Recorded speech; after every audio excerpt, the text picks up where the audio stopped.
E se meu erro ferisse a Deus? Graça e paz, irmãos, sejam todos vocês bem-vindos ao canal. Vamos a mais um estudo temático. Certa vez eu encontrei um amigo que veio me falar que não conseguia ser fiel a Deus em seu trabalho, pois seus colegas sempre o impulsionavam ele a ir ao pecado. Ele dizia ser fiel à esposa dele, contudo, se ele não fosse à prostituição com os amigos, beber com eles, até fumar, os amigos zombavam, debochavam dele, o ridicularizando na presença de outros colegas de trabalho. Uma vez ele comentou que 95% das pessoas que ingressavam naquele trabalho, que eram os cristãos, se desviavam por causa da pressão interna. Então eu perguntei a ele por que não luta por sua alma naquele trabalho. Caso ele lutasse, Deus estaria com ele e eu ajudaria a orar e jejuar junto. E ele me falou que o tempo dele no emprego estava se findando. Foi contratado por tempo determinado, um temporário, e falou-me que ao sair ele se voltaria a Deus. Eu penso quantas pessoas há hoje em dia no mundo que estão com esses mesmos problemas, não só no trabalho, mas às vezes nas faculdades, universidades e escolas. Como seria bom que todos fossem fortes, suportassem as perseguições e seu testemunho pudesse alcançar até outros ao seu redor. Mas a vida não é assim.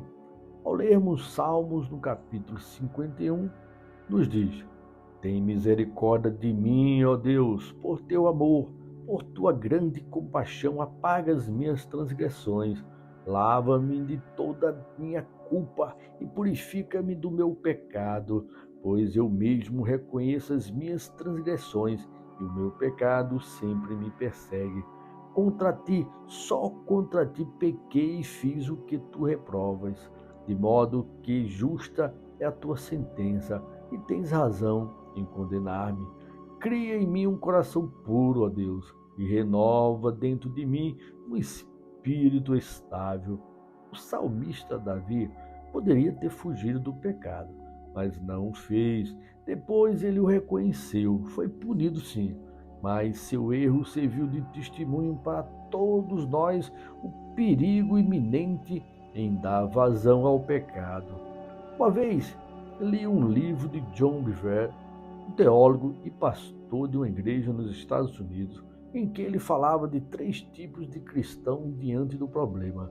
O primeiro era os que ignoravam o pecado por causa de corações endurecidos. Ele estava se referindo àqueles que estão na igreja, estão no mundo, desejavam ser aceitos pelos dois lados. O segundo é que os que acham que Jesus pode libertar do castigo, mas não da escravidão ao pecado. Esse talvez era o meu amigo, que desejava fugir do pecado, se voltar a Deus, mas se sentia escravo da aceitação humana, tinha medo de ser ridicularizado por causa da fé. Ele preferiu, então, continuar pecando. E o terceiro são os que lutam para serem livres do pecado. Esse deve ser todos nós cristãos, lutando sempre contra esse mundo para mantermos nossa santidade, independente da zombaria ou ridicularização que viemos a sofrer. John Bevere também enfatizou que a liberdade vem quando mudamos nossas prioridades. Então, acredito que meu amigo talvez gostaria que Deus o libertasse, mas se certas decisões estavam afetando a sua intimidade com Jesus, com certeza os erros estavam entristecendo a Deus, que eu queria ele perto do Senhor.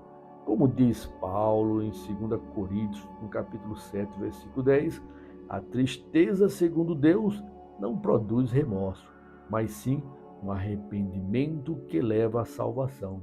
E a tristeza, segundo o mundo, produz a morte. Esse era o contraste que a gente pode ver, irmão. É que um leva à salvação, ou seja, uma tristeza leva à salvação e a outra tristeza leva à morte. Meu amigo estava triste, eu via nos olhos dele por seus pecados. mas era um remorso. Contudo, Deus queria o levar ao arrependimento, que esse o salvaria, pois o remorso dele o estava levando à morte. Ao descobrirmos, irmãos, que o nosso pecado fere a Deus e também a outras pessoas ao nosso redor, como a família, aí é quando o poder de Deus nos liberta totalmente do pecado e nos dá uma vida sobrenatural.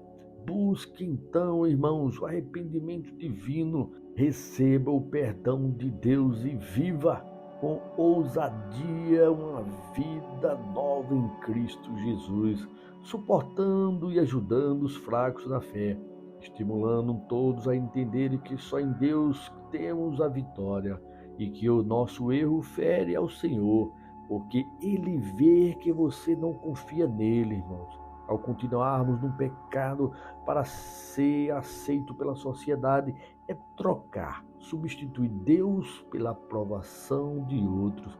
E isso o fere, pois Ele deseja a sua restauração, uma conversão verdadeira, ou buscar para entender seu poder, em que nada pode ir contra ele. Todas as coisas, irmãos, estão debaixo de sua autoridade, e quem está com o Senhor está com o maior. Amém, irmãos? Vamos orar? Senhor Deus, eterno Pai, muito obrigado, Senhor, por esse ensinamento que o Senhor nos passa em nome de Jesus. O entendimento do próprio Davi nos expressando que o pecado fere ao Senhor e nós precisamos buscar, como diz Paulo, um arrependimento e não um remorso. E te louvamos, Deus, por esse momento que eu oro pelos meus irmãos e as minhas irmãs e os ouvintes. Que o Senhor esteja com ele. Aqueles que são cristãos estão ainda debaixo do pecado, que eles entendam que o Senhor é poderoso e nada pode contra ele. Então eles enfrentem qualquer situação que está ao seu redor, porque Deus está contigo. Enfrente aqueles que tentam desanimar, aqueles que tentam caluniar, aqueles que tentam, ó Deus, ridicularizar, porque eles seguem ao Senhor, que eles confiem, mantenham-se firmes, que grande é a vitória. E aqueles que estão nos ouvindo, que também estão passando por dificuldades parecidas, eles entreguem sua vida a Jesus, que Jesus quer estar com ele.